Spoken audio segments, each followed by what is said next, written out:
A gente vai sair um pouquinho dos assuntos do Brasil sem desconectar com essa história de tarifaço, né? Ainda sobre tarifas, mas a gente vai com nossa Priscila Yazbek, falando direto de Nova York, onde tudo acontece.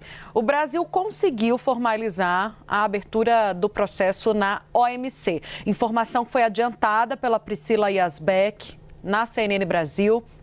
Priscila, bem-vinda sempre, boa tarde, parabéns pelo furo. O que você apurou sobre essa consulta aos Estados Unidos? O primeiro passo foi dado, lembrando que essa foi uma informação que você antecipou para a gente aqui novamente na CNN Brasil, mas eu queria que você esclarecesse melhor o que consiste esse primeiro passo e quais são as próximas etapas a partir de agora.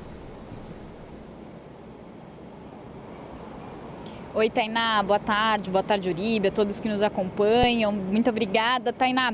Então, o que essas fontes me falaram, são fontes que estão acompanhando esse processo da OMC lá em Genebra, onde fica a OMC, onde já são protocolados, então, esses processos. E o que essa fonte me disse é que o Brasil, então, entrou com esse primeiro passo que é dado para que, possivelmente, aconteça ali um julgamento sobre controvérsias dentro da OMC. Então, o Brasil, ele envia essas consultas formais aos Estados Unidos. Nesse meio de consulta formal aos Estados Unidos, são apresentados alguns argumentos de como os Estados Unidos poderiam estar infringindo algumas normas e regras previstas pela Organização Mundial do Comércio, e esse e-mail com esse pedido formal de consultas é enviado com cópia também para a Organização Mundial do Comércio. E também essa fonte me disse que dentro desse e-mail eles colocam, inclusive, um dos artigos, que é o primeiro artigo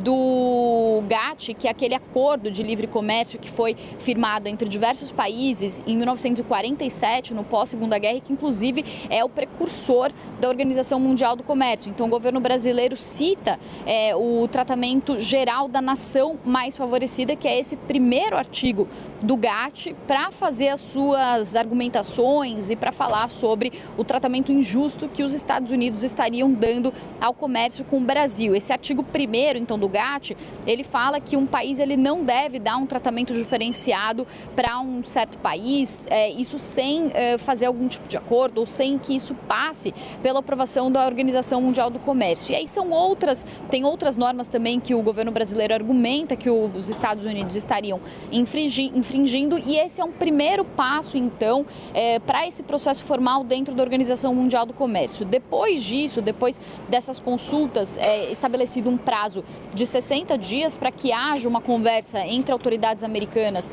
e autoridades brasileiras. Se não houver uma solução negociada, ou seja, se os países não entrarem em um acordo, e não é provável que isso aconteça, já que o Brasil vem tentando conversar com o governo americano por outras vias, o ministro Fernando Haddad, ministro da Fazenda, vai ter uma conversa com o Scott Bessent na semana que vem, mas se não houver algum acordo nesse sentido, daí é formado um painel de especialistas na OMC e depois isso passa por um julgamento. Só para finalizar, a OMC não tem mais o seu tribunal de apelações operante, porque os Estados Unidos, inclusive, bloquearam a indicação de juízes desde 2019. Então isso quer dizer que se um país eventualmente perder essa ação dentro da OMC, se os Estados Unidos, por exemplo, perderem essa ação dentro da OMC e fizerem algum tipo de apelação, eles apelariam ao vazio. É por isso que se diz que essa ordem na OMC, essa ação na OMC do Brasil, teria um caráter mais simbólico do que um caráter prático ali de trazer alguma mudança na situação. Eu volto com vocês.